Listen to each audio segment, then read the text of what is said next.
第一次见面，大叔就在陌生人面前脱掉了袜子，这才看清大叔根本就没有脚趾甲。不仅如此，他连手指甲也没有，指甲的位置光秃秃的，地上的小东西根本捡不起来。开易拉罐是最痛苦的，更难以置信的是，他不能用玻璃杯喝水，一拿起来就会滑下去，杯子在手中反复滑落。节目组怀疑大叔是故意的，大叔却说自己没有指纹，光滑的东西根本拿不住。大家一起按手印，大叔的手印模糊一片，真的看不到任何纹路。由于缺少指甲的保护，轻轻按压手指就会带来剧烈疼痛。然而大叔的工作却很依赖手指，他是一名汽修工，工作需要一直动手，就连缠个线圈都会疼痛难忍，哪怕一个小小的失误，都会给他脆弱的皮肤造成不小的伤害，手上也总是伤痕累累的。因为要养活一家老小，他就这样忍着疼痛工作了30年。医生说他患有一种名叫大疱性表皮松解症的罕见疾病，由于是遗传性的，所以没有根治方法。其实这些大叔都无所谓，他在意的是女儿。女儿出生的时候，他做的第一件事就是检查女儿的手指，看到女儿有着正常指甲，大叔激动地哭了。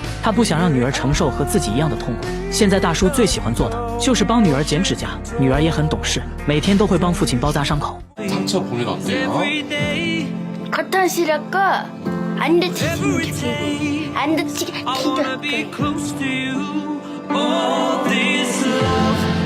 大爷因为头痛去医院拍片，却引起了军事专家的注意。专家对着 X 光片测量，结果更让他傻眼。大爷脑袋里竟然有一颗子弹，而且是军队常用的7.62毫米子弹。子弹已经在脑袋里存在了50多年，但大爷本人完全不记得子弹是怎么进入头部的。既然是军队常用子弹，那大爷肯定与军队有着某种联系吧。大爷说自己年轻时参过军，打过仗，头部也受过重伤，后来慢慢恢复了，完全不知道里面还残留一颗子弹。那为什么被子弹射中，他还能活下来呢？这很不科学。专家说是有这种可能的，子弹应该属于榴弹，也就是经过障碍物反弹的子弹，不在有效射程内，所以才没造成重大伤害。而且子弹的位置在额叶右侧，这部分没有太多功能，这就是为什么之前没有明显症状的原因。但现在有个棘手的问题，子弹距离大脑关键区域只有5毫米，要想把子弹取出来，很可能会造成更大的事故。而且大爷今年70多了，暂时没有太大问题，医生建议保守治疗，平时头痛的话可以吃点药。大爷也觉得，既然子弹在脑袋里待了50年了，也不差这几年，就让他安静的陪我到老吧。大妈刚从银行取了钱，却故意丢在了板凳上，把钱还给他，他直接把钱丢进了下水道，接着放声大笑。看到有镜头在拍他，大妈神色慌张的跑开了。走访一圈才知道，这大妈的反常行为还不止这些。附近菜市场的商贩都收到过大妈送的钱，每天送2万韩元，丢下钱就走，从不说话，真的是奇怪呀。大家在市场安装监控，经过漫长等待，大妈终于出现了。大家偷偷跟踪她来到银行，只见她取完钱又随手送给了一旁的老太太。出门后又开始给路边的小贩发钱，一出手就是3万韩元。大家继续跟踪，发现大妈的迷惑行为还在继续。在买了几个汉堡后，她开始给身边陌生人分享，剩下了一个，她一口没吃，直接丢进了垃圾桶。这种怪异举止到底是为什么呢？大家一路跟到了大妈家，才发现她家并不富裕，甚至还有点破。问她为啥要给别人钱，大妈却一口否认。大家拿出拍到的送钱视频，大妈立马改口，说自己是奉命办事，是山神让她这样做的，然后又扯了一些有的没的，越说越离谱，看起来精神不是很正常。另外大家还发现大妈财务状况并不好，存折上也只有7万多韩元，甚至水电费都没付，生活本身就很困难。大家去社区街道走访，街道办事处的工作人员都知道大妈情况，想要帮助她都被拒绝了。节目组觉得有必要带大妈去医院看看了，结果一听去医院，大妈直接哭了起来，说自己必须要听山神的话，否则就会受到惩罚，让大家不要管她。看起来病得确实不轻啊。经过连续几天劝说，大妈同意去医院。和心理医生交流过程中，大妈还是不断的胡言乱语。医生说这就是典型的精神分裂症，同时还出现了幻觉，都是由于长期缺爱导致的。之前收到过钱的商贩听说大妈的情况后，都表示要把钱还给大妈，还要给她温暖，让大妈感受到被爱，赶快好起来，省流。大妈得了精神分裂症，整条街只有这棵树，每天早上都会剧烈晃动，鸟都不敢在此停留。往下一看，才发现有个大叔在疯狂的拿头撞树，哐哐1分钟就要撞60次，都撞出血了。大叔却说这样对身体好，脑袋锻炼完，肩膀也不能少，拿出药膏随便涂一涂就好了，这样真的不会痛吗？大叔轻蔑一笑，说自己已经锻炼5年了，还让记者摸摸看，果然已经练就出了厚厚的老茧。大叔还一脸傲娇，劝大家不要模仿，否则很可能脑袋开花哦。这条街上的店主都说，每天都能看到大叔撞树，就没见过额头不流血的时候。不过呢，还是心疼这棵树多一点。大叔看起来一身的暴力，工作起来却非常安静，为啥会选择这种奇葩的锻炼方式？大叔表示自己以前是拳击手，因为比赛打得不好，根本赚不到什么钱。为了养家糊口，他脱下拳击手套，拿上锤子，成为一个修鞋的。由于摊位所在区域治安很差，经常发生一些打架斗殴的事件。为了防止别人找自己麻烦，他决心变成一个狠人，让别人都知道自己不好惹，所以就开始了这种奇葩的锻炼方式。节目组决定给大叔一个惊喜，带他来到拳击馆，面对久违的沙袋，大叔跃跃欲试，熟练地缠上绷带，和陪练一阵切磋。毕竟九叔战场，看得出来力不从心，但大叔还是很开心，这是自己的梦想啊。大妈端着刚熬好的牛骨汤进了厕所，直接用骨汤洗脸。她说必须要用熬了12小时的牛骨汤，这样对皮肤才好。更夸张的还在后面，洗完脸后，她竟把生牛肉当面膜，整张脸贴满了新鲜牛肉，血水还不停往下滴，用完也不浪费，直接吃掉。最急的人是她妹妹，认为姐姐38岁的年纪看起来像18岁，容易引来非议。而且由于常年吃生肉，去医院检查发现身体还发生了一个奇怪的变化，但她并不在意，反而还让记者也试一试，拿出新鲜牛肉就往记者脸上涂，边涂边问记者敢不敢动，完事还让记者尝一口。记者含着生肉，迟迟不敢往下咽，因为每天吃新鲜牛肉开销太大，他没事就要去餐厅打工，这样还可以顺便吃点餐桌上的剩肉。老板看到也不敢说什么。下班后，他来到海鲜市场，这又要干啥呢？只见他选了一条鱼，简单处理了一下，抱起来就啃。不一会，整条鱼只剩下了骨头。但这样生吃真的健康吗？大家带他来到医院，结果在肠道里竟然发现了一条长达1米的绦虫。医生及时为他进行了驱虫，还告诫他，为了健康不能继续生吃了，大家千万不要模仿哦。奶奶只是吃了一勺东西，孙子却面目狰狞地看着他，因为奶奶吃的东西实在奇葩。随后拿出自己的假牙，在上面又挤了2道这东西，接着戴了起来，看着属实恶心。一问才知道，这东西竟然是眼药膏，而且奶奶已经吃了4年，她一定是对眼药膏有什么误解吧？眼药膏在她手上，除了不用在眼睛上，哪里都能用，根本不需要唇膏和护手霜。奶奶说，尤其这脚气一绝，今天涂明天好，实在是居家必备良药。节目组问她吃起来是啥感觉，奶奶一脸沉醉，说入口绵柔回味甘甜。吃饭时，奶奶又把眼药膏挤在假牙上，说这样就可以啃得动骨头，还能帮助消化。原来奶奶一直有肠胃方面的问题，也吃过一些药，但有严重的副作用。后来不知道怎么想的，吃了一次眼药膏，结果胃里一下就舒服了，就这样一直吃了下来。家人都很担心奶奶的身体健康，劝她不要再吃，但奶奶根本不听，最后被家人带到了医院。检查下来，医生明确表示，眼药膏不是万能的，不仅没能帮助她，还引发了食道炎，必须停止这种行为，大家千万不要模仿哦。大爷没病，却在家里常备一箱狗皮膏药，每天睡觉前，妻子就会帮他贴膏药，手上、额头各来一个，耳朵、下巴也不能少，除了眼睛，全身都贴满了狗皮膏药，像个木乃伊一样。现在就可以安心睡觉了。但妻子却说他根本就没病，甚至比同龄人还要健康，啃骨头比狗啃的都干净，下地干活也没有任何问题。由于身上贴满了膏药，太阳一晒就会变得很烫，所以不能长时间在地里干活。街坊邻居都不能理解大爷的迷惑行为，而且长期贴膏药还对皮肤造成了严重伤害，有些部位都出现了溃烂。检查后发现情况更严重，大爷患上了接触性皮炎，必须要停止使用膏药。那他为啥10多年来每天坚持贴膏药呢？经过心理咨询才知道，原来10年前大爷不小心掉进了坑里，过了3天3夜才被救上来。从那以后就开始做噩梦，每天都感觉有东西在身上爬。偶然贴了一次狗皮膏药后，竟然连续2天都没有做噩梦。从那之后就离不开膏药了。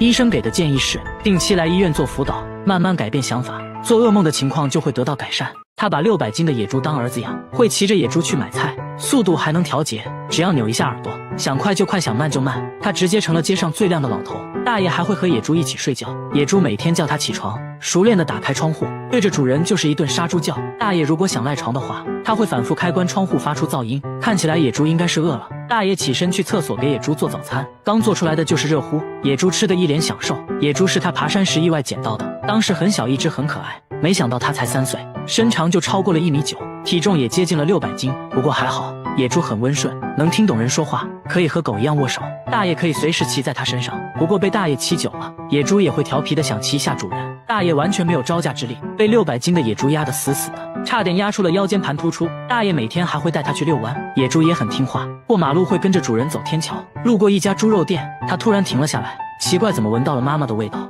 他莫名感到有一股杀气，吓得赶紧扭头就走，乖乖的跟着大爷回家了。最后和大爷来个亲亲，就可以安心的睡觉了。这样的宠物你想养一只吗？这只狗每天坐公交车去找女朋友，只见它熟练的上车，和司机打过招呼后，疯狂的摇着尾巴来到后排。大家都认识它，很多人坐车就为了看它一眼，找了个靠窗的空位坐下。如果说有老年人的话，它还会主动让座。看着窗外的风景，突然变得多愁善感起来。有好几个地方我还没尿过呢。他知道什么时候下车，会提前来到司机旁边，摇摇尾巴，再叫2声示意下车。下车后来到一家餐厅，一进门就开始撒娇，原来这是他的家。主人说有次他2天都没回家，于是就去外面找，找了好久都没找到。没想到的是，刚走到公交站牌，却看到他从公交车上跑了下来，也不知道他跟谁学的。主人说这样也挺好，自己遛自己很省心。吃饱喝足的狗狗躺在炉子旁睡着了，一觉醒来就想要出去玩。主人解开链子，他立马跑到路边等公交车。大家决定跟着他，想看看他每天跑出去到底在做什么。只见他下车后穿过一片树林，来到了一个小亭子，一只卷毛狗高兴地迎了上来。原来这就是他每天约会的女朋友，没想到女朋友还是混血的，体格比他大了1圈，但这不重要，小别胜新婚。2只狗紧紧抱在了一起。零下10度的天气，大妈却开在22台风扇，一开就是24小时，还说不开就会死。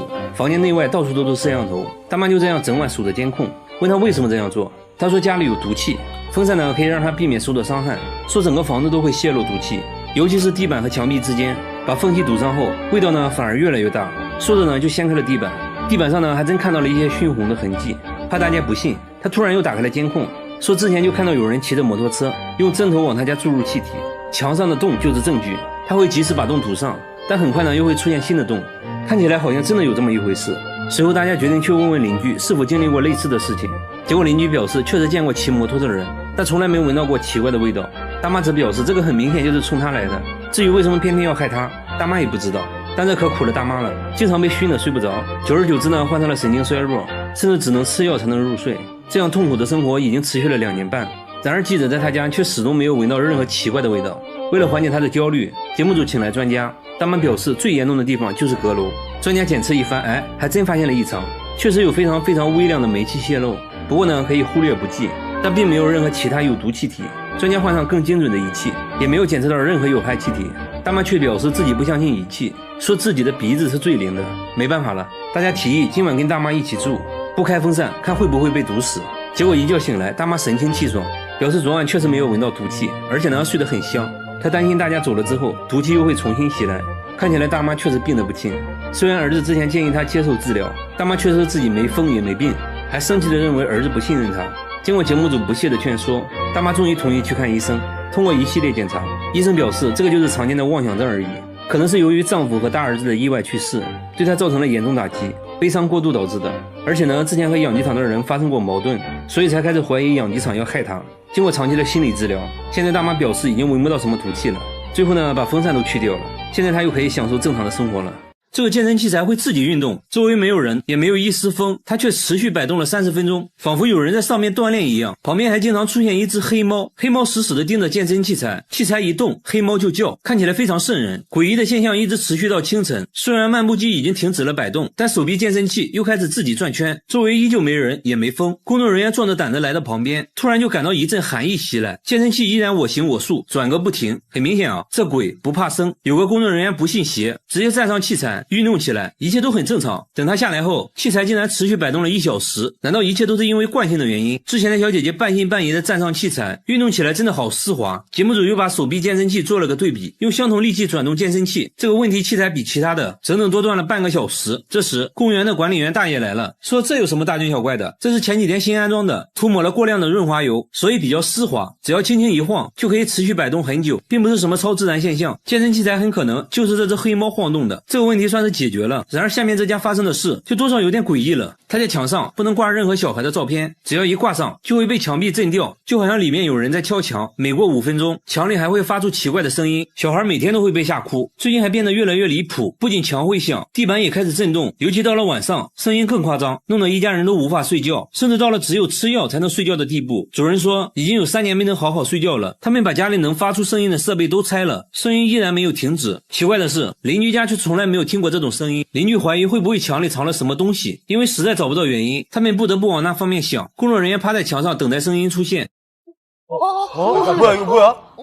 声音远比想象的大。节目组猜测会不会是建筑工地的声音，但他家附近并没有施工现场，锅炉和水箱也检查过，没有任何问题。就在这时，专家发现楼下的水表管道有问题，一旦过水，水管就会震动。专家关闭了水管，果然声音都没再出现。接着再次打开水管，声音再次出现。专家解释说，声音就是水压造成的，水压冲击使得管道震动，然后又引起了墙壁震动，进而产生了声音。随后改装了管道，一切恢复了正常。好了，我是月贝，关注我，每天一个迷惑行为大赏。半夜去厕所，马桶里总会出现没有冲的尿，但主人每次上完厕所都会随手冲马桶，而且家里就他一个人，这就很诡异了。房子呢还是租的，才住进来半年而已，当时的租金还很便宜。他怀疑自己住到了凶宅，难不成家里真的有别的东西？主人现在怕得很，半夜都不敢上厕所，只能憋到天亮。天亮后来到厕所，又出现了没有冲的尿，看尿的颜色，这东西啊还有点上火。主人决定豁出去了，在厕所安装了监控，终于找到了罪魁祸首，竟然是他家的猫。猫难道会上厕所？主人说等他上厕所你就知道了。等了好久，猫咪都没有要上厕所的意思，倒是主人来了尿意，刚来到厕所，猫咪就跟了过来，直接跳上了马桶，像人一样蹲在那里开始释放，表情十分严肃。主人还说自己从来没有训练过它，那它为啥会在马桶上厕所？专家说，猫喜欢模仿主人的行为，如果你们关系很好，猫会表现得像人一样，以此来得到更多喜爱，这样一来就说得通了。小猫就是主人收养的流浪猫，之前主人上厕所，猫就会蹲在厕所里仔细观察，现在呢，如果厕所门关了，猫还会叫个不停。为了方便它上厕所，主人决定以后就不关厕所门了，如果它能冲马桶的话就更好了。无独有偶，下面这件灵异事件也和猫有关。他把风油精涂在眼睛上，一天就要用掉1瓶，边涂还边笑，说涂完神清气爽。大叔随身都带着2瓶，家里到处都是风油精，看电视的时候涂，开车的时候涂，半夜也要涂1次。最急的人是他老婆，怕他涂死了，而他自己却说自己根本离不开风油精。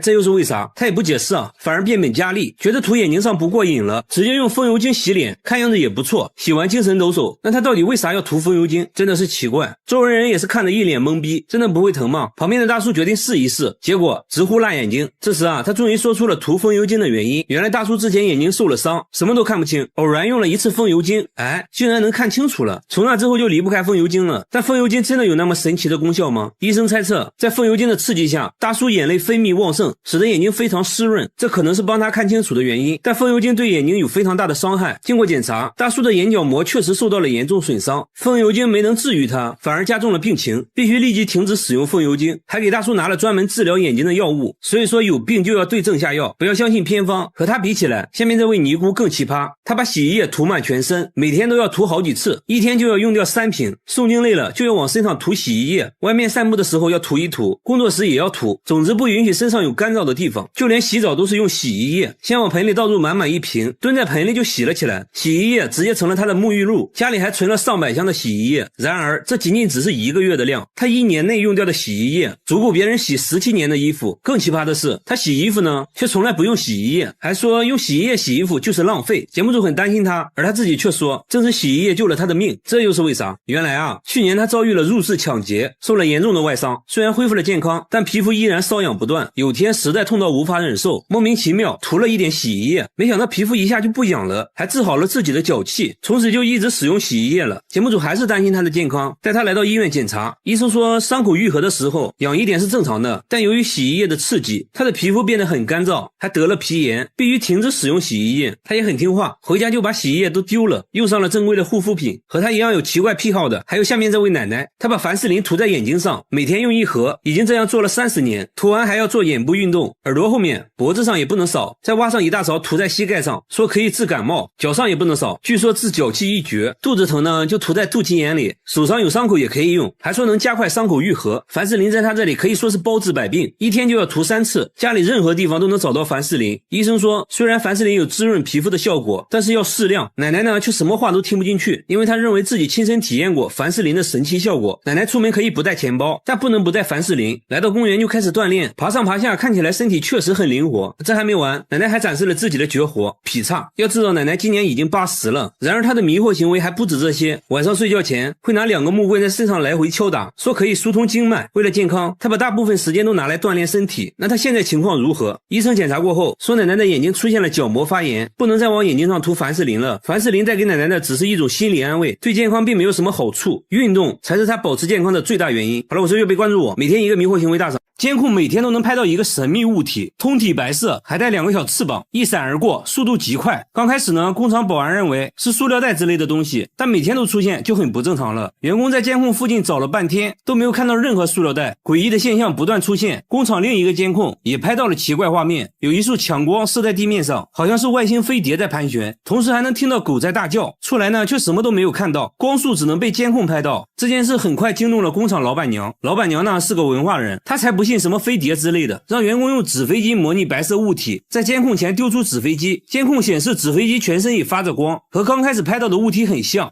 这就对了嘛，之前的白色物体肯定也是个什么垃圾之类的。老板娘又让员工用强光手电模拟光束，虽然在监控上能看到强光手电形成的光晕，但是和之前稳定的光束完全不同，无论怎样模拟都达不到之前的光束效果。老板娘怀疑监控设备出了问题，找来监控售后人员检查了半天，售后却说设备一切正常。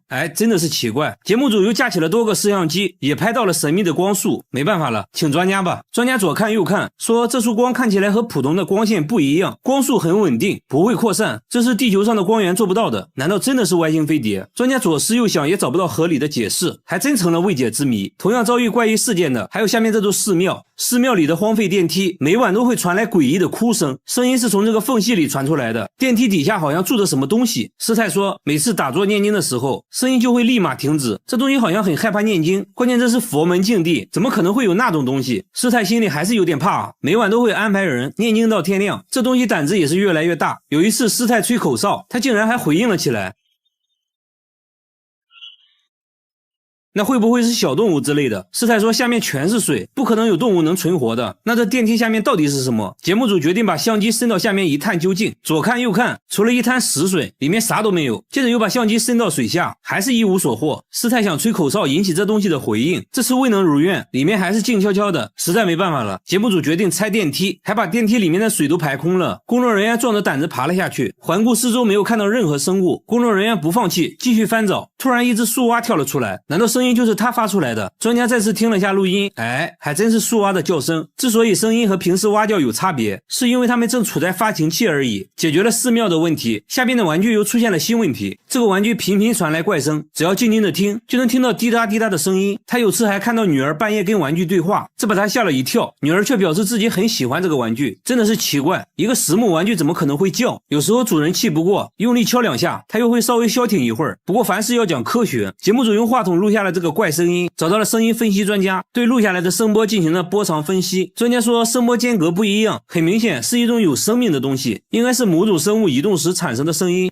真是见了鬼了。主人拿的玩具又找到了一位木工，木工研究了半天，说自己没有听过这种声音，这不像是木头能发出来的。所以床里真的有某种生物吗？主人做了个奇葩的决定，把玩具带到了医院。干嘛呢？上 CT 机。医生们也是第一次给床做 CT， 看了半天，终于看到了一点点奇怪的地方。这个木头边框里面有个3厘米的东西，经过反复实验观察，医生确定这就是一只3厘米长的虫子，而且还发现了虫子吃木头的痕迹。看到这个东西，夫妻是想哭又想笑，原来都是他在搞鬼。好了，我是月贝，关注我，每天一个迷惑行为大赏。他天生就有2个胃，一次能吃100个肉夹馍，吃自助餐盘子都能堆到天花板。老板被狠狠上了一课，但这仅仅只是开胃菜。接着来到路边摊，又吃掉了10份烤冷面，这属于他的餐后甜点。这样下来一顿午餐就算吃完了。来到公司直接冲进了厕所，还说自己消化快，一天就要拉8次，放屁都比别人臭。每天都是上班、餐馆、厕所3点一线。下班后他来到一家烤肉店，先要了10斤五花肉垫垫肚子，烤到滋滋冒油，一次夹上3块，再放上1勺芥末，一口吞了下去。很快10斤肉就进肚子了，现在感觉有6分饱了。回家又做了1份辣酱拌饭，还加了1管芥末，说自己完全感觉不到辣。之所以这么能吃呢，是因为自己天生有2个胃。工作人员肯定不信啊，带他来到医院，医生也不信，从来没听说过有2个胃的人。接着给他做了胃镜检查，医生的表情逐渐严肃起来，看起来好像真的有2个胃。接着又推他照 CT， 观察他的消化过程。当他吃下东西，胃部很快凸出来一大块。医生说其实他没有2个胃，只是他长期暴饮暴食，胃被撑大了1倍而已。为了健康必须要控制饮食，小哥也表示会慢慢改变饮食习惯。之后他还做起了美食博主，给大家传递健康的饮食理念。和他一样，下面这个小哥从小就与众不同，他背上长了一颗巨大的黑痣，从脖子一直延续到后背，上面长满了毛发，又粗又硬。工作人员摸了摸，非常扎手。小哥说刚开始只是一个小黑点，慢慢的就长成了一大片，甚至腿上也长了大大小小的黑痣，走到哪都是别人议论的焦点，围观群众都看懵了。但小哥很大方，还主动让人摸摸看，满足他们的好奇心。小哥认为自己是独一无二的，不会刻意把黑痣隐藏起来，别人的指指点点小哥并不在意。然而小时候却不是这样的，上学时一直遭到同学的嘲笑，都说他是怪胎，还给他起了很多外号，这让他很自卑。老师一直鼓励他，既然无法改变现状，首先自己就要接纳不完美的自己，让内心充满正能量，不要在意别人异样的眼光。从那之后，他会大方展示自己的与众不同。妈妈说之前家里穷啊，没钱给儿子看病，错过了最佳治疗时间。不过呢，节目组就是大气，直接带小哥来到大医院，医生检查了半天，说因为黑痣一直在生长，现在要先确定黑痣是否病变。接着一番全面检查，医生给出的结论是可以慢慢的逐步去除黑痣。听到这话，小哥对生活更加充满希望。我觉得小哥是很值得我们学习的，保持乐观的心态最重要。然而下面这家人更神奇，他全身没有骨头，把手按在凳子上，他可以围着凳子转圈，正常人手臂只能转200度左右，他却能转360度，还说一点都不疼，圆规画圆都不用倒手，一气呵成，洗碗也变得很方便，还上过节目，主持人都看懵了。然而他其他部位却非常僵硬，脚踝能转动的幅度很小，把腿绷直，双手也够不到地面。他觉得自己手臂没有关节，所以才能旋转360度。为了搞清楚怎么回事，节目组带他来医院做了全面检查。医生说他的肩关节和肘关节活动范围比正常人要大，骨头并没有什么问题，而且这种技能好像还遗传，他女儿也能360度转动啊！不仅如此，他弟弟也有过人之处，弟弟天生就有个长舌头，足足有10厘米，舌头轻轻松松可以舔到鼻子，如果借助外力的话，甚至能够碰到眼睛。和朋友一对比，比朋友的舌头长2倍，吃酸奶都比别人吃得干净，酸奶底部被舔得干干净净，狗见了都流泪。那为什么会有这么长的舌头？医生检查过后说，一方面是有遗传原因，另一方面经过他长期训练，舌头附近的肌肉很发达，能很好的控制舌头，经过测量足足有10厘米，好像已经打破了世界纪录，真是奇奇怪怪的一家人。好了，我是岳贝，关注我，每天一个迷惑行为大赏，大家只要看到别人摸肚子，他就会打嗝。看到电视上有人摸肚子，也会止不住的打嗝，然而摸自己肚子却没有任何反应。节目组觉得大姐是故意的，大姐一口否认，还说自己吃得很健康，也不喜欢喝可乐等容易打嗝的东西。问题是她在餐厅工作，顾客酒足饭饱后都会摸一下肚子，这使得她打嗝不断，有一次还吐到了锅里，顾客一下子都不饿了。后来顾客都知道了她这种怪癖，还开玩笑似的当她面摸肚子。她去过很多医院，都没有查出任何毛病，医生都以为大姐在开玩笑。没办法，大姐还尝试每天吃消化药，也没有任何改善。节目组抱着一丝希望，带她来到大医院进行了更彻底的检查，还是没有发现任何问题。那现在8成就是心理问题了。经过长时间的沟通，原来啊，这个情况是5年前开始的。有一次呢，丈夫肚子痛，她帮丈夫按摩肚子，按着按着吧，自己就情不自禁的打嗝。丈夫看到大姐不停的打嗝，肚子立马就不疼了，但大姐却变成了这样。医生说，按摩过程中碰巧打嗝，丈夫肚子也碰巧好了，这让大姐形成了一种强大的心理暗示，反正问题不大，以后不要太在意打嗝这件事，慢慢就会变正常。然而下面这个大爷打嗝更严重，她一天24小时不停的打嗝，即使憋气憋到窒息都没有用，根本停不下来，晚上都没办法睡觉。这种情况已经持续了6年，头发都掉光了，她得了高血压，甚至暴瘦了22斤。她尝试了很多方法，比如抬着头后仰，躺着喝水，一直吃柠檬，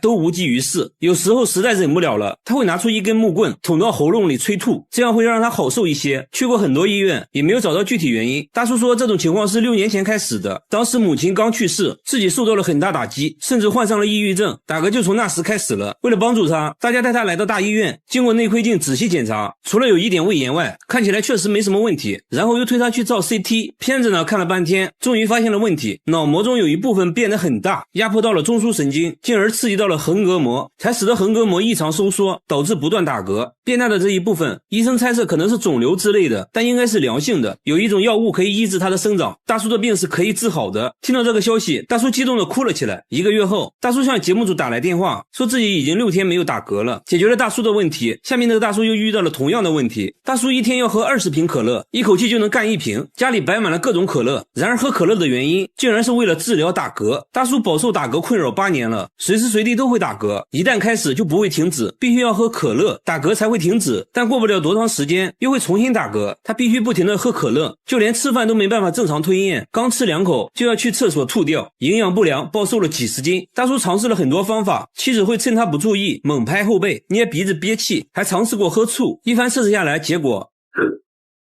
看来没什么用。大叔还听说过一个偏方，说喝尿很管用，于是大叔决定 그냥 생각만 하고 말았어요. 그거 걷더라고요. 大叔干活时打嗝又开始了，身边没有可乐，只能把玉米杆捅进喉咙，利用催吐来止嗝。晚上睡觉，大叔也要准备一个痒痒挠，打嗝的时候就要把它塞进嘴里，效果不明显的话，他会强迫自己喝高度白酒，靠着酒精的麻醉才能睡觉。来医院做了各项检查，没有任何问题，医生认为是心理问题导致的。这时大叔也说出了自己的故事。原来8年前，大叔和别人有过纠纷，当时闹得很厉害，大叔一气之下怒火攻心，突然就开始打嗝了。最后在心理医生的帮助下，大叔终于恢复了正常。好了，我是月贝，关注我，每天一个迷惑行为大赏。每到凌晨3点50分，手机都会准时响起，而且手机会自己接听电话。电话那头一个女生一直重复说着我爱你。更奇怪的是，没有任何通话记录。刚开始呢，以为是手机有毛病，维修人员看了半天，却说一切正常，这很不科学。而且手机号是自己新办理的，除了家人，没人知道。大妈还说之前做过噩梦，梦里的人说要把她带走。现在联想起来越想越怕，甚至得了恐慌症，浑身哆嗦，要吃药才能入睡。这诡异的现象每天上演。大叔说感觉是被什么东西缠上了，好像是鬼的恶作剧。节目组安装了摄像机，第二天查看录像，手机依旧自动接听，电话那边还是重复一句我爱你，依旧没有通话记录。工作人员也觉得不可思议，突然发现手机上方一直有闹钟的标志，点开一看，设置的时间就是3点50。大叔皱着眉头一脸无辜，我不记得定过闹钟啊，但就算是闹钟的声音也不应该是女生啊。工作人员点开闹钟铃声一听，就是一直重复我爱你的女生语音，而且是录制的通话声音。工作人员认为这声音就是大叔和妻子通话时录下来的，声音就是妻子的，因为录制的声音会发生变化，所以没有听出来，一切都是误操作而已。下面小哥也遇到了类似的情况，每次经过这个天桥，他的车就会无缘无故的鸣笛，双手根本没按喇叭，来回多次验证，每一次都鸣笛。晚上经过这里，喇叭声音还变得更大，然而其他车辆并没有出现这种现象，这种情况只发生在小哥身上，这让他感到害怕。有人说之前一对小情侣在天桥上吵架，男的错手把女的推下了天桥，正好被一辆卡车撞到，当场死亡。撞人的就是这种货车。听完这句话，小哥当场就快吓尿了，他的货车就是刚买的二手车，买的时候很便宜，他还以为捡了个大漏，该不会撞死人的车就是这一辆吧。没办法，节目组找来专家认为是喇叭本身问题，换上了一套全新原厂喇叭后，再次开车经过这里，喇叭还是响了起来。这就很奇怪了，他现在非常尴尬，前面堵车，正好停在天桥下面，喇叭一直响个不停，别人都以为他是傻子。专家又研究了半天，发现喇叭开关很灵敏，一些细微的电信号都会导致喇叭电路接通，初步推测可能是附近无线电干扰导致的。而且发现天桥上有类似避雷针的无线电装置，用专业仪器测量，果然发现了很强的无线电信号，也就是这个信号导致了汽车鸣笛。那现在要做的就很简单了，改装整个喇叭系统就好了，解决了小哥的问题。下面这个大叔的车又遇到了新问题，每次开车经过这个收费站，导航就会离奇失灵，触屏一点反应没有，但是经过其他收费站却一切正常，而且在对向车道经过这个收费站，导航工作很正常。大叔说回老家都是走这个高速，每次都会出现这种情况，持续了好几年，好像有什么东西试图阻止他上高速。而且据他了解，这个收费站之前就是一片墓地越想越害怕，那会不会是这个车型的设计缺陷？节目组找来同款车型测试，开车经过这个收费站一切正常，专家猜测可能是收费站的无线电信号干扰到了导航，随后用设备检查附近的无线电信号，没有任何发现，接着检查了导航，也没有任何问题。经过了解，大叔每次过收费站后都是直接右转，专家决定这次在经过收费站后选择直行的方向看看有什么反应，没想到直行后导航正常了。这时专家看到远处的指示牌，瞬间恍然大悟，直接让大叔升级导航系统，系统更新完再次经过收费站，果然就正常了。专家这时也给出了解释，原来导航没升级之前只能识别25个字，然而要去的地方路标指示牌上超过了25个字，导致导航无法识别，崩溃了。好了，我是月贝，关注我，每天一个迷惑行为大赏。这里的女人体重不到200斤，根本嫁不出去，瘦子在这里会被嘲笑，只有200斤以上的才能叫美女。村里男人的梦想就是能娶上一个200斤的老婆。采访过程中，男人们还说出了一个流传千年的奇怪习俗，更加震惊了节目组。这4位就是当地的女神，一个比一个胖，追求者也是一个比一个多。他们是准备竞选春花的，竞选春花的标准要超过200斤，他们吃完饭就要称体重。第一位体重210斤，刚刚及格；第二位体重268斤，还不错；第三位体重284斤，很有竞争力。然而现在的春花表示不服，小心翼翼地站上体重计，生怕把体重计踩坏。果然体重计在显示428斤后直接黑屏。不过呢，她现在的地位还是很稳固的，在这里只有200斤以上的才能叫美女，连这位18岁的少女体重都达到了218斤，因此还交到了男朋友，还说男朋友对自己爱到不行。出于好奇，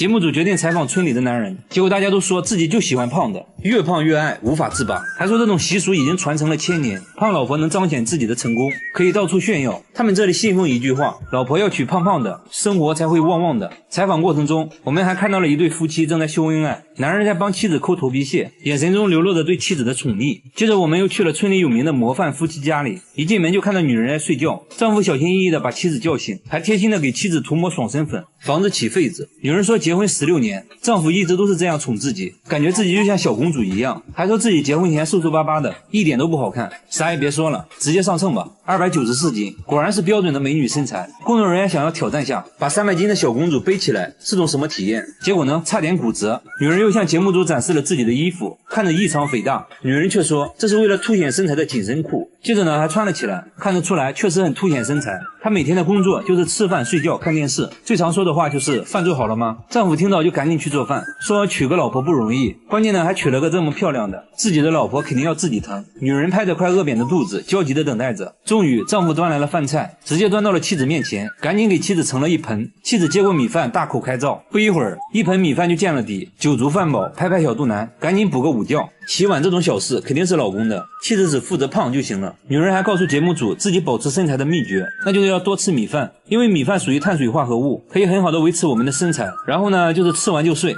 为了方便妻子出行，丈夫还贴心的打到了专属座位，妻子艰难的爬上座位，没成想油门踩到底，车子呢却一动不动。丈夫把车推到平坦的路面，车子才勉强走了起来。在路上，老公洋洋得意，一直在炫耀自己的老婆。可以看到，村里像他这样的改装摩托还有很多，一般呢都说明家里有个200斤以上的老婆，这是身份的象征，比开宝马奔驰有面子。豪华一点的还会安装个遮阳顶。节目组不禁感慨，难道村里就没有一个瘦子吗？随后在村里找了半天，终于看到一个很瘦的女孩。女孩呢显得很不自信，一打听才知道至今没交过男朋友，成了村里为数不多的大龄剩女。一旁的父亲都愁坏了，说只要嫁出去，不要彩礼，陪嫁100万。即使这样，仍然没有人上门，为此他感到很自卑，可偏偏自己怎么吃都吃不胖，为此呢还差点得抑郁症。节目组当场做起了媒人，要给女孩介绍对象，把街边的一个流浪汉拉了过来。流浪汉看到女孩后连连摇头，说自己的理想型是胖胖的，说完直接转身就走了。更让女孩心里不平衡的是，自己的闺蜜却是个标准的美女，追求者众多。这不，闺蜜刚回家，家门口就出现了3个追求者，其中一个已经追了2年。他们在门口蹲守半天，只为看闺蜜一眼。舔狗们和男孩们一直到深夜才离开，还说明天再来。看得出来，闺蜜也很享受这种众星捧月的感觉。所以美的标准从来都不是唯一的，萝卜青菜各有所爱，自己喜欢最重要。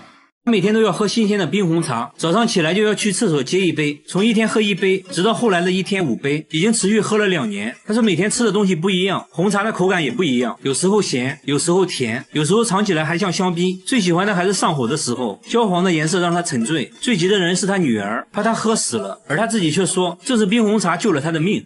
这又是为啥？现在的他反而变本加厉，觉得喝着不过瘾了，直接把黄色液体当牙膏用，说刷完的牙变得更白了，甚至还把液体当眼霜和爽肤水，头发上也能抹一抹。洗澡时把液体加在浴缸里，洗完容光焕发，还能用液体洗眼睛、洗鼻子，据说能治疗鼻炎。那他到底为啥要喝黄色液体呢？原来2年前他得了癌症，医生说他还能活1年，于是他决定放弃化疗，找到了这种治疗癌症的偏方。他认为自己的做法很环保，可以循环利用，还推荐大家都试一下。但是我不建议大家模仿啊，这属于偏方，没有任何科学依据，大家千万不要信。就连他女儿们也不信，劝他去医院检查一下，看看这黄色液体是否对癌症有效。如果真的有效，那以后就尽情喝，也不会再管你。他一听也对啊，来到医院一检查，发现肿瘤扩散的更快了。很明显，黄色液体一点作用都没有，甚至还耽误了病情。医生建议立即手术切除肿瘤，最后在医生的帮助下控制住了病情。有钱的可以喝冰红茶，那没钱的吃什么呢？来看看下面这一位，他每天都来这家店白吃白喝，每次都吃同样的食物，吃完就走，从来不付钱。然而店主却根本不在意，想吃多少吃多少，还会给他打包一些带走。第2天他再次出现，工作人员尝试和他交流，他突然表现得很慌张，东西都不吃了，拿起麻袋就走。工作人员决定跟着他一探究竟，他丢下一句奇怪的话，背着麻袋走进了大山。工作人员赶紧跟了上去，问他麻袋里装的什么，他还是一言不发，很快消失在了树林中。那我们还是来问问店主是什么情况吧。店主说5年前他开始来店里吃饭，只点了3块钱的炒年糕，看得出来他很穷。店主告诉他，如果饿了可以随时来吃。没想到第2天他真的来了。店主说自己也曾经经历过低谷，身上1分钱没有，觉得要帮助这些无家可归的人。从那之后就一直给他提供免费食物，以已经持续了6年，每年提供的食物也是个不小的开支，附近店铺老板都不能理解他的做法。1年后，节目组想要做个回访，发现店主搬家了，但还是会给流浪人员提供免费食物，家人都很支持他的做法。我觉得天使大概也就是这样的吧，在社会福利社的帮助下，之前的流浪汉也住进了精神病院，一切都在慢慢变好。好了，我是岳贝，关注我，每天一个迷惑行为大赏。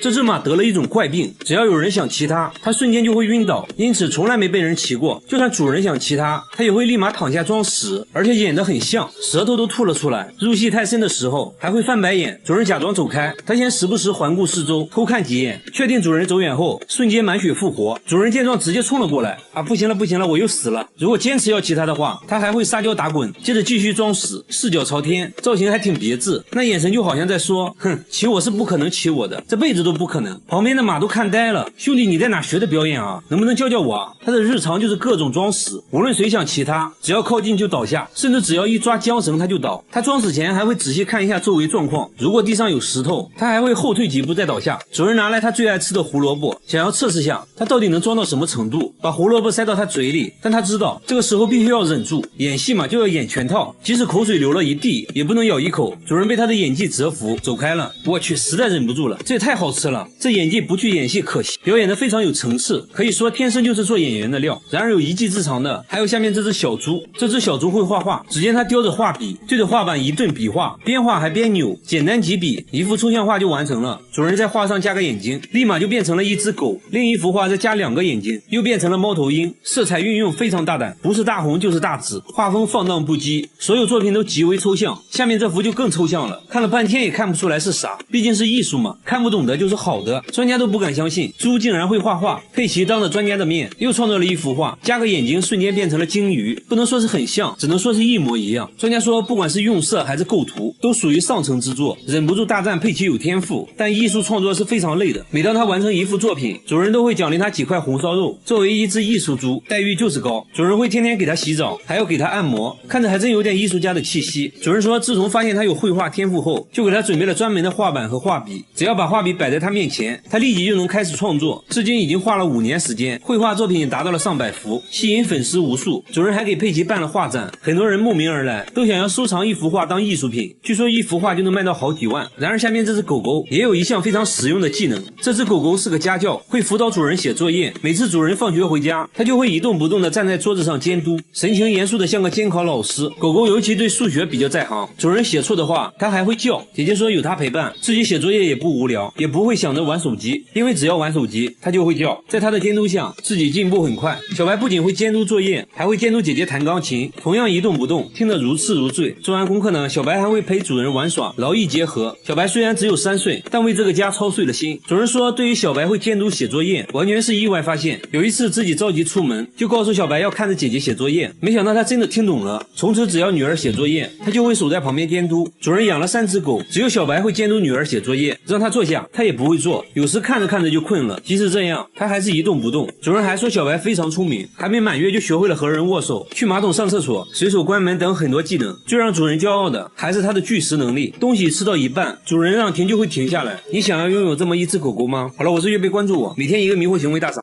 这只狗狗看破红尘，竟然出家当了和尚，每天跟方丈一起诵经念佛，居然还学会了打坐，露出虔诚的眼神，身体半蹲，双手合十，不停的祷告，一坐呢就是一上午，直到念经结束，他才会把手放下来。众人都很好奇，好好的狗狗为啥会选择出家当和尚？他能听懂佛经吗？一旁的方丈却笑而不语。不仅如此，他现在连狗粮都戒了，只吃素，大白菜是他的最爱，还上过报纸，被各大媒体争相报道，甚至有人为他写了一本书，收获粉丝无数，经常收到来自全世界各地的来信，信件堆满了整个箱子，还有粉丝亲自来寺庙看他。狗狗非常有礼貌，见人就作揖，连粉丝也不禁想问他到底为啥要当和尚。原来啊，狗狗之前是个花花公子，到处沾花惹草，偶然间来到寺庙，正好看到方丈在念经，一下子就被吸引了，听得如痴如醉，自此看破红尘，遁入空门。刚开始方丈以为他只是在模仿自己，但随后几天只要方丈诵经，他就会出现在一旁静静的听，有时还看到他独自在佛前打坐，一坐就是半天。方丈看到了他的慧根，于是收留了他，并给他取了法号悟净。就这样，他已经在寺庙待了3年，一旦有空就跑到佛前打坐，还真是只虔诚的狗狗。然而下面这个寺庙里也发生了一件不可思议的事，这个韩国和尚结婚了，老婆竟然是一只鸵鸟，他们不分场合的秀恩爱，鸵鸟会跟他一起念经，他还会给鸵鸟按摩，看起来非常甜蜜。外人看到这个情况都骂他花和尚，身为佛门弟子却六根不净，但他并不在意，还说他们上辈子就是夫妻。鸵鸟每天像狗一样跟在和尚后面，到了和尚打坐的时间，鸵鸟就坐在门口一直看着他，眼神里充满爱意。而且鸵鸟只接受和尚的喂食，别人喂它吃，它会礼貌性的接过来，然后假装不经意的吐掉。和尚捡起吐掉的树叶再次喂它，鸵鸟直接一口吞了下去，吃得一脸满足。很多人好奇他们是怎么相爱的，和尚呢却闭口不谈，接着就去给鸵鸟洗澡。鸵鸟开心的摇着尾巴，脑袋来回摇晃。洗完澡呢还要给它吹干，和尚仔细的帮它打理毛发，偶尔还会加一点护发素。这天和尚有急事，没带鸵鸟就出门了。鸵鸟发现后，生气的张开翅膀到处寻找，时刻张望着门口，期盼和尚能早点回来。等和尚回来后，鸵鸟忍不住对他发脾气，张大嘴巴不停的叫着。不过呢，和尚很会哄老婆，一边拍打一边安慰，他们很快就和好如初，紧紧的抱在了一起。原来啊，鸵鸟是他在野外发现的，当时奄奄一息，于是把他带回寺庙悉心照顾。鸵鸟的伤势渐渐转好，准备将他放回山林，没想到鸵鸟不肯离开，他们就这样相伴了15年。和尚说鸵鸟爱上自己，可能是看中了自己的发量，你觉得呢？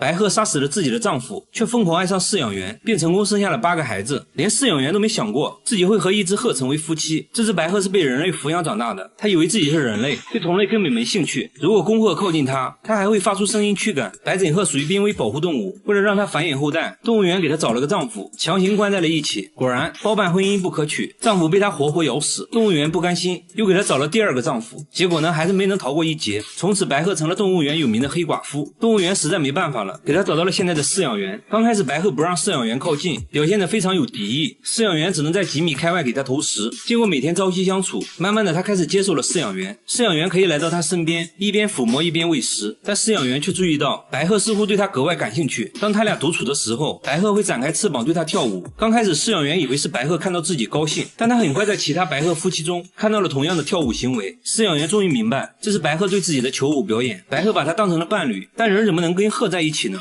饲养员也没有多想，为了不让白鹤失望，当他再次进行求爱表演时，饲养员会跟着一起跳，白鹤扇动翅膀，他就挥动双臂回应，有时还会跟白鹤一起尖叫。为了表现得称职一些，饲养员会帮他筑巢，因为这是白鹤夫妻会一起做的事。白鹤对饲养员爱得深沉，就连女记者和饲养员说话，他都会吃醋，在一旁不停地示威。为了让他繁衍后代，等白鹤再次对他进行求爱表演时，饲养员偷偷找来雄性白鹤，对他进行了人工受精，最终成功生下了宝宝。对于孵蛋的任务，白枕鹤必须夫妻一起孵，这对饲养员来说有点难度，但饲养员也不敢让白鹤单独孵蛋，因为白鹤一直认为自己是人类，如果孩子出生发现并不是人类，怕白鹤会崩溃。于是在白鹤生下蛋后，饲养员偷偷把蛋送到了其他白鹤夫妻窝里，让他们代为抚养。为了不让白鹤伤心，他还制作了不少逼真的假蛋，让白鹤坐在上面孵。他们于2004年相识，当时白鹤23岁，饲养员28岁，至今已经相伴了18年。白鹤一共生下了8个孩子。白鹤是一夫一妻制的动物，寿命能达到60岁。饲养员表示会一直陪白鹤走下去，这样的承诺也算是一生一世了。大妈只是去做汗蒸，所有人都不可思议地看着她，因为她在65度的汗蒸室待了1小时，一滴汗都没流。大妈还说自己一辈子都没出过汗。为了验证真假，大妈直接在33度的气温下跳绳半小时，接着把纸巾贴在额头上，其他人瞬间就把纸巾浸透了。然而大妈额头却干干净净，果然一滴汗都没有。大家决定把温度升高，在屋顶铺了一层锡纸，瞬间表面温度就达到了45.6度。大妈二话没说，直接躺上去。就这样足足烤了2个小时，大妈都快被烤成了3分熟，仍然没有出一滴汗，还说一点都不热，甚至感觉有点冷。难道她真的不会出汗吗？那只能使出大招了。大家带她来做汗蒸，此时汗蒸室温度65度。随着时间的流逝，一旁的人早已大汗淋漓，她却一点反应没有，边笑边说：“温度能不能再高一点？”周围人都露出了一副没见过世面的样子。大妈现在唯一想做的，就想体验下出汗是什么感觉。随后医生在大妈手心涂了一种遇水就会变紫色的液体，又撒上了一些白色粉末，接着放在烤灯下面，一直烤了30分钟，手掌没有任何反应。1个小时后终于看到了变化，大妈掌纹处都变成了紫色，也就是说大妈其实还是会出汗的，只是量比较少而已。医生表示出汗少并不会直接对身体造成伤害，这下大妈放心了，原来自己和正常人是一样的。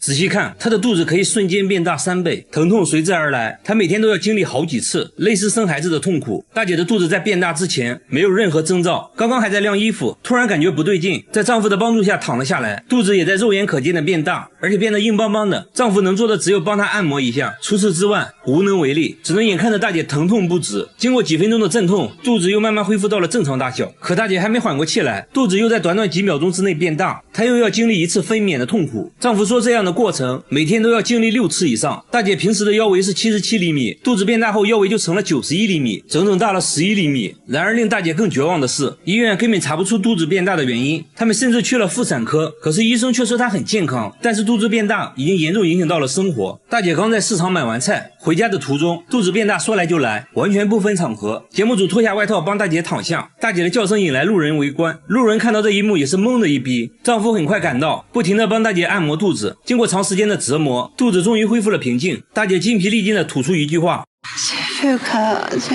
回到家，丈夫很是心痛，看着痛苦的妻子，自己却什么都做不了。节目组抱着一丝希望，带着大姐再次来到医院，一番检查下来，医生对此也感到很震惊。大姐的肚子变大时，大肠也随之扩大了10倍。生理上没问题，那8成就是心理问题。节目组又找到心理医生沟通下来才知道，原来大姐的前夫有家暴，这给大姐带来严重的身心伤害。她把一切痛苦都藏在心里，长期的压抑无处释放。和现在丈夫在一起后，生活恢复了平静，大姐心理上的压力在慢慢释放，才会以肚子变大的形式体现出来。丈夫听后很自责，认为自己没有和妻子好好交流过，不知道妻子承受了这么多委屈。他决定以后给大姐更多的陪伴，让大姐释放压力。最后还对大姐来了个深情告白。和大姐一样，下面这个女人的肚子也很神奇，她怀孕3天就要生了，但是她却什么都不知道。3天前，她因为胃痛来医院检查，没成想却检测出了婴儿的心跳声。医生说：“你这不是胃病，你要去妇产科啊！你这是怀孕要生了。”大姐听到这个消息震惊了，这什么情况？护士也震惊了。比大姐还震惊的是她丈夫，由于工作原因，大姐和丈夫已经分居7个月了。现在你说你怀孕要生了，所以当然是原谅她了。医生说，其实大姐也是怀胎10个月了，只是她不知道而已。那大姐为什么连自己怀孕都不知道？邻居也说根本看不出她怀孕，都以为她又胖了而已。为此，大姐还跑去做了减肥按摩，就是专门按肚子的那种。该说不说，你例假总该停了吧？大姐却说自己例假一直不规律，一直没来例假，也没在意，这得有多不在意啊？由于一直以为是胃病，她还买了很多治胃病的药。现在大姐非常自责，只希望孩子能平平安安的出生。不过还好，最终大姐顺利生产。不得不说，孩子有个这样的妈，还能活下来，真的是个奇迹。这应该就是传说中那个万中无一的练武奇才吧。大姐上厕所从来不用纸，必须用纸的话，就要把用完的纸留着，下次继续用。用完的卫生棉也要洗接着用。为了省水，马桶要攒1天，睡觉前才会冲1次。28年来没买过一件衣服，短裤都是30年前趁降价买的，松紧带已经没有弹性了，没关系，用夹子夹上照样穿。袜子都穿到脱丝了，变成了薄薄一层。短袖从小穿到大，上面全是洞。他还说希望再穿个20年。洗发水也是各种免费试用装。洗衣服用洗衣机就太费电了，直接把衣服泡在洗澡水里，洗完澡顺便就把衣服洗了。我觉得这样还是浪费，应该把洗澡水收集起来冲马桶才对嘛。家用电器都是用优惠券兑换的，为了省下每月17元的燃气费，他把家里燃气停了，只要花钱一切免谈。很多人觉得这样省钱完全没必要，你再省也买不起房子啊。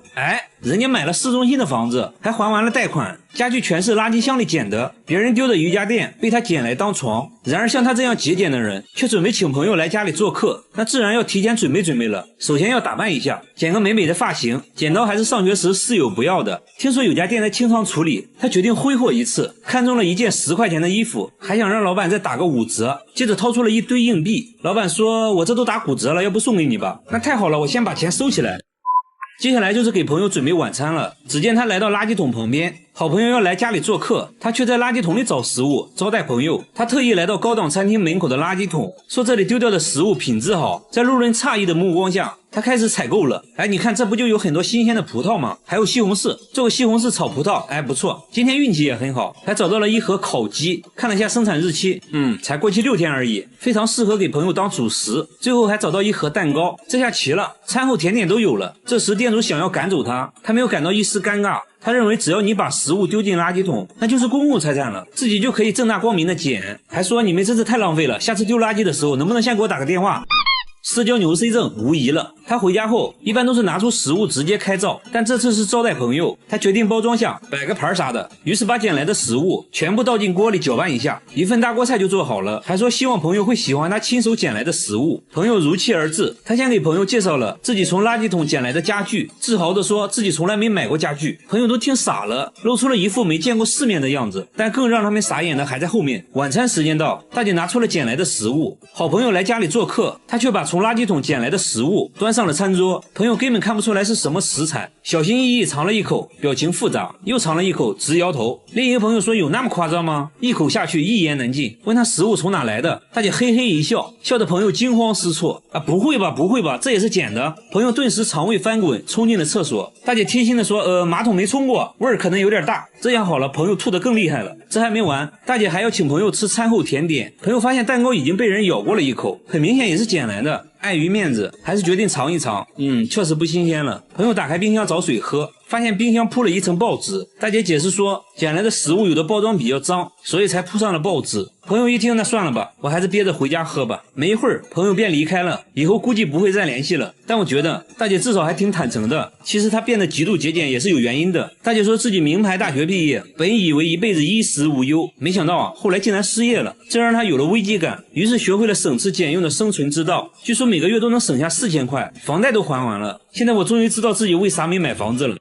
好了，我是月贝，关注我，每天一个迷惑行为大赏。38度的天气，他却穿着2件羽绒服，扬言要挑战2天减肥40斤，还说减肥是世界上最简单的事。说着就打开了取暖器，在密闭的房间内开始疯狂跳绳。现在体重192斤，目标是减到152斤。没一会他就满头大汗了，但他并没有停止，跳了整整3小时，脱掉上衣轻轻一拧，汗水差点落地成河。他信誓旦旦地表示已经减掉10斤了，我听你在放狗屁。来，直接上秤，184斤，3个小时内竟然减掉了8斤，可恶，被他装到了。他没有休息，连口水都没喝，接着来到健身房，穿着羽绒服跑步。周围人听说他要挑战2天减肥40斤后，都感觉这人多少有点不够头。就这样运动加节食24小时后，再次上秤，现在的体重减到了177斤，24小时内一共减掉了15斤。照现在的速度来看，2天减40斤感觉真的能实现了。挑战还在继续。第二天一大早，他穿上羽绒服就去跑步了，还都是跑的上山路。回家后妈妈喊他吃饭，他却在冰箱拿了2个冰块含在嘴里，继续疯狂跳绳。现在已经过去了32个小时，就要进入最后的冲刺了。结果节目组却发现他在街边的便利店偷偷吃烤肠，还喝了一罐可乐，看来坚持不下去了吧。他却说无所屌味哦，不吃饱哪有力气减肥。不过还好，回家后他继续运动到深夜。第3天一早，挑战时间到，他已经准备好上秤了。现在体重是166斤，也就是2天内减掉了26斤。虽然有一点打脸，但也很夸张了。他认为烤肠和可乐影响了自己，说自己最高纪录1天减掉过30斤。记者忍不住问他，为什么要用这种近乎自残的方式减肥呢？他说自己曾经是一名拳击手，拳击比赛是分重量级的，为此进行过无数次的节食减重，知道如何快速减重和增重，还告诫大家千万不要模仿，一般人是学不来的。可恶，又被他装到了。他只是简单吃个炸酱面，所有人都惊讶地看着他，大家都觉得他有病，因为他往面里加了一大勺白糖，又甜又咸的口感让他流连忘返。大爷还一本正经地表示，炸酱面就应该是甜的才好吃，说加白糖是为了健康，这是什么鬼道理？大爷在村里很出名，出门前必须在兜里装几10块糖，见人第一件事就是分享糖果，自己的嘴巴永远不会闲着，随时随地来1颗。他说每天都要吃60颗，可以说除了睡觉就是吃糖，但糖果只能算是开胃菜而已。又到饭点了，大爷打开了糖罐子，把满满1勺白糖加在米饭里，做了个白糖拌饭，这个我觉得还是能接受的。然而接下来的操作就比较奇葩了，他连泡菜都要蘸糖吃，这谁受得了？说来也是奇怪，每天吃这么多糖，大爷身体却很健康，从不吃糖的妻子却得了糖尿病，真是造化弄人啊。饭后大爷还得来一杯咖啡消消食，里面又加了8勺糖，搅拌搅拌一饮而尽。就这种喝法，他每天都要喝5杯，算下来1周就要吃掉6斤白糖，这属实已经在人体承受范围之外了。妻子一直想不通，应该是老伴得糖尿病才对啊，造化真是弄人了。话说这样吃糖牙齿能受得了吗？大爷轻蔑一笑，说自己的牙早就掉光了，10年前就用上了假牙，反正不是自己的牙，想怎么吃就怎么吃，嘿嘿。大爷说之所以吃糖都是为了健康，原来30年前他的身体出现了问题，不得不戒掉了烟酒，于是找到了糖果作为替代品。好消息是身体慢慢恢复了健康，坏消息是吃上瘾了。大爷说自己吃了这么多糖，不仅没事反而还更有精神了，尽管已经80岁了，身体却很健康，血糖也查了，心电图也看了，还真没有任何问题，也没有的糖尿病，就是血压有点高，总体看来还是糖果影响的。医生说如果能减少糖的摄入量，身体会更健康。不过这建议大爷并不接受，说自己都80了，活不了几年了，该吃吃该喝喝，自己开心最重要。说完拨块糖放嘴里，潇洒地离开了医院。他上班要随身带着一管绿色调料，没事就赶紧拿出了舔2口，说这东西能让自己变强壮。喝水也要挤上一管，摇一摇就变成了绿色的，接着一口闷了。吃饭时他只是在海苔上放了一勺这东西，朋友们却都避之不及，都不想吃，那只好自己吃了。看起来呢非常美味。很快老板又端上来一碟，才知道这东西原来就是芥末。老板说现在只要看见他来店里，就要提前准备芥末。说话间，他在生鱼片上又放了满满1勺芥末，整个吞了下去，眼睛都没眨一下，说完全没有感觉。朋友觉得这可能是假芥末，决定尝一下，这也没什么呀，然后就这样了。喝汤的自然也少不了芥末，那小魏挠一下就上来了。米饭也要来上满满1管，再加点配菜，一份绿油油的芥末拌饭就做好了。吃的那叫一个干净，狗见了都流泪。再后来呢，他吃的越来越离谱，直接在生肉上面抹芥末，说口感就好像冰淇淋一样。朋友听说他喜欢吃生肉，还特意准备了生鸡肉。大叔也不客气，挤上芥末，直接送入口中。大叔该不会是有什么大病吧？果然，医生说他的嗅觉功能比普通人低20%，所以他对于辛辣不敏感，而且还发现他有严重的胃溃疡，再吃下去的话，就只能准备吃血了。大家千万不要模仿哦。大姐是吃鲱鱼罐头长大的，什么臭她就吃什么。她尝试过吃屎，但是不喜欢啊，因为不够臭。臭豆腐只能算是小甜点，下水道的气味对她来说那就是新鲜空气。和朋友聚餐，朋友想要挑战一下，夹起一块鲱鱼，刚放进嘴里就止不住的呕吐，她却什么都感觉不到。不一会儿，自己就干完了一盘鲱鱼。大姐现在最爱吃的却是鳐鱼，因为鳐鱼比鲱鱼还臭10倍。节目组邀请了几位鳐鱼爱好者来到鳐鱼发酵车间，门一打开，一股比下水道还要臭100倍的味道袭来，怎么给你形容呢？狗闻了都嫌臭，熏得眼睛都睁不开。其他人纷纷败下阵来，大姐却直接贴着鳐鱼闻了起来，越闻越上头，好想吃一口。不仅如此，大姐生活中也是处处重口味，做菜要加5勺盐，半斤辣椒面，这样吃起来才有滋有味。那她为什么会这样？她却说其实自己闻不到任何气味，冰箱里的食物坏没坏，自己也无法从气味中分辨，只能尝了才能确定是否过期。因为闻不到任何气味，也让她暴露在危险中，天然气泄漏自己也毫无察觉，食物烧焦了也不知道。节目组带她来医院检查，一番检查过后，医生说她的嗅觉功能已经完全丧失了，味觉也在退化，这种情况是没办法治疗的。不过闻不到气味并不完全是坏事，大姐是养老院护工，平时的工作就是帮老人换尿布之类的，因为闻不到气味，所以工作起来很轻松，自己也很喜欢这份工作，把缺陷变成优势，大姐还是很值得我们学习的。但是要说吃的奇葩，下面这个小伙表示不服，他一吃东西就会流泪，并不是辣哭的，就算吃米饭也会止不住的掉眼泪，而且只有左眼会流泪，吃饱以后就不会流泪了。而当他看电影被感动了，就换成右眼流泪了，2只眼睛分工明确，就很神奇。妈妈说他出生的时候就这样，只有1只眼睛流泪，还给节目组看了照片，但照片上明明2个眼睛都在流泪啊。妈妈说是因为他手里还拿着零食呢，正好凑齐了一对。他说吃不同食物流泪的程度也不一样，好吃的流泪多，口味一般的只会掉2滴意识一下，所以公司聚餐都会让他先吃，看泪水大小判断食物美味程度。妙啊，这种特殊技能对工作也有一些影响。他是一位歌手，在外演出化好妆后就不能吃东西了，调皮的同伴强塞给他一粒爆米花，没一会儿眼泪就掉下来了。节目组带他来医院做了全面检查，医生说很可能是神经末梢问题，接着又对眼睛做了测试，医生说这种病叫鳄鱼的眼泪，是由于唾液神经和泪腺交织在了一起，吃东西流的泪应该是唾液，只是有点恶心而已，并不会对身体造成任何伤害。最后小哥也说不是什么大病我就放心了，以后准备去演戏，会把缺陷变成优势，哭戏一定会演得很好。好了，我是岳贝，关注我，每天一个迷惑行为大师。这是一种比鲱鱼罐头还要臭的食物，一般人闻一下就会吐，他们呢却爱到不行，平时都舍不得吃，只有招待客人的时候才会拿出来。记者尝了一口，反应非常真实。这种食物呢就是蓝纹奶酪，蓝纹奶酪。这家意大利工厂仍然使用古法制作，能动手的尽量手动完成。